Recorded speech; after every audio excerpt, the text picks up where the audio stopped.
ในส่วนของเราเนาะทุกคนหลังจากที่เราได้รีวิวท่อสายน้ำหยดไปแล้วเนาะท่อดำๆมื้อนี้เราจะมาเบิ่งเกี่ยวกับจักรที่เราใส่น่ะแล้วก็ตัวนี้เป็นน้ำปุ๋ยเนาะน้ำปุ๋ยที่เราจะใส่เพื่อแล่นไปนำท่อเนาะท่อน้ำส่งเราเนาะ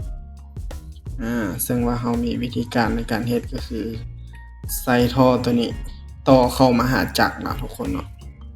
ต่อเข้ามาหาจักรแบบนี้จักรเราใส่ตัวเป็น Honda ตัวนี้เนาะซึ่งว่ากินน้ำมันแอสซังนะทุกคนเนาะต่อน้ำดูดจักรดูดน้ำธรรมดาเนี่ย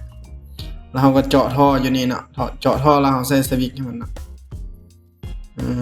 นี่ก็คือน้ำปุ๋ยเนาะน้ำปุ๋ยที่เราจะใส่มานี่2ถังนะทุกคนเนาะก็คือใส่ถังละครึ่งส่วนเนาะเพราะว่าเราบ่ได้ปล่อยน้ำมันหยดพร้อมกันเนาะเราก็เลยต้องได้แบ่งเป็น2ถังนี่น้ำมันจะไปตามนี้เนาะทุกคนเนาะน้ำจะไปตามนี้ซึ่งว่าจักรเราก็เริ่มสตาร์ทแล้วเนาะดูดน้ำออกเริ่มสตาร์ทขึ้นมาแบบนี้เนี่ยน้ำปุ๋ยเราก็เข้าท่อน้อยๆนี่ทุกคนเนาะน้อยสีฟ้านี่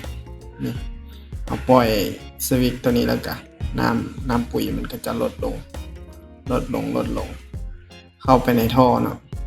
ซึ่งว่าจักรเขาจะดูดแล้วก็ส่งไปหาส่วนเลยโดยตรงเลยเนาะทุกคนนี่ท่อตัวนี้เลยเดี๋ยวจักน้อยเขาพาไปเบื้องเบื้อง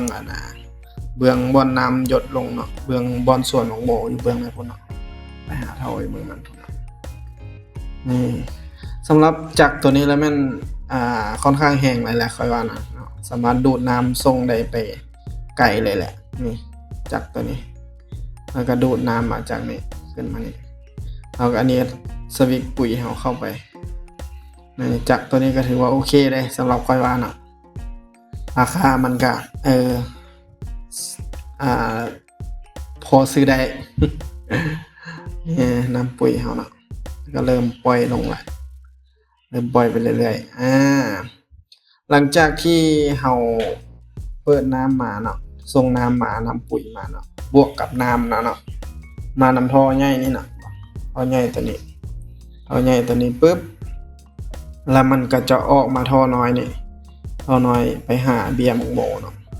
ซึ่งว่ามันจะเป็นท่อน้ำหยดนะทุกคนเนาะมันจะหยดลงติ้งลงเนาะมันจะบ่ได้ลงทั้งลงบัดเดียวทั้งลงแห้งหลายมันจะอาศัยแรงดันน้ำเพื่อให้มันหยดพร้อมกันเนาะในภายในคูนึงเนาะโอเคนี่เห็นป่ะท่อมันตัวนี้ท่อมันจะเป็นแบบนี้เราจะเปิดน้ำแล้วก็น้ำก็จะหยดลงแบบนี้เห็นป่ะหยดลงบ่หลายนะทุกคนเนาะตั้งแต่ว่ามันหยดลงไวซื่อนี่แรงดันของจักรแล้วมันก็จะหยดเห็นให้น้ำท่อน้ำหยดลงอยู่แบบนี้เอาเปิดประมาณ4-5 คูแล้วนะทุกคนคำว่าคูยาวก็ต้องเบิ่งตามความเป็นจริงนะเห็นป่ะน้ำมันจะหยดลงน้ำปุ๋ยหรือว่าอาจจะเป็นน้ำซื่อๆก็ได้นะทุกคนเนาะเพราะมันชั่วโมงนึงนี่ก็โอเคละเด้ชั่วโมงนึงนี่ก็ถือว่าเปียกหลายแล้วคือช่วงเฮาหดยามแรงเนาะเห็นป่ะใช้ระบบเดียวกันเลยนะตอนนี้คลิปก่อนๆนั้นเฮาก็เคยรีวิวไปเทื่อนึงแล้วนะสำหรับแต่ว่าเฮาบ่เคยรีวิวว่าตอนเอาปุ๋ยใส่มันเป็นจังได๋เนาะเฮาก็เอาปุ๋ยต่อท่อใส่บอนท่อน้ำดูดขึ้นมาเนาะแล้วก็ปล่อยมาตามนี้เลยนะทุกคนเนาะผสมปุ๋ยผสมใส่แล้วก็ปล่อยมันตามนี้เลยให้มันลงแบบนี้เลยเอาก็มีแต่ท่าเบิ่งเนาะว่าน้ำนั้นหยดลงปกติบ่โอเคนะสำหรับคลิปนี้ก็น่าจะประมาณนี้เนาะทุกคน